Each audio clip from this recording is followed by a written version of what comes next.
सब कुछ प्रारब्ध के अनुसार ही हो रहा है, तो कोई नया कर्म जैसे भगवान। अभी आप समझ ही नहीं पा रहे हैं ना, सब कुछ प्रारब्ध के अनुसार थोड़ी हो रहा है। हमने कब कहा सब कुछ प्रारब्ध के अनुसार हो रहा है? पुरानी फसल को केवल खाया जा सकता है, ऐसे ही पुराने कर्म केवल आके दुख सुख दे सकते हैं। दुख सुख केवल दे सकते हैं, आप भोगे ना भोगे, ये आपकी कला होगी। जैसे हमारी किडनी फेल है और हमने अपने जीवन को भगवान में समर्पित करके चित्त को प्रभु में लगा दिया है, डायलिसिस होता है, भयानक कष्ट की पीड़ाएं आती है, लेकिन उस समय हम कष्ट में नहीं होते हैं।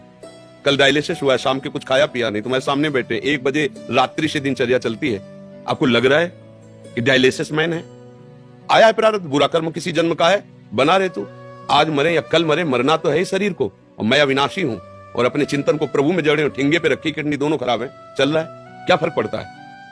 अध्यात्म अगर बल नहीं है, विवेक नहीं है, तब तो शरीराभिमान के कारण भोगना ही पड़ेगा, मरना ही पड़ेगा। तो सुख दुख कर्म के अनुसार आएंगे।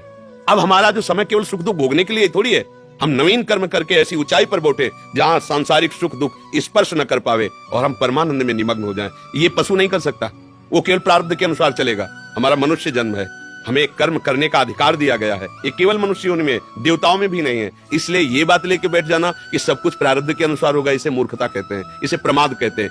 केवल मनुष्य शरीर में पुरुषार्थ है, जो देवता को भी अधीन कर सकता है और देवताओं के देव भगवान को भी अधीन कर सकता है। सुमीर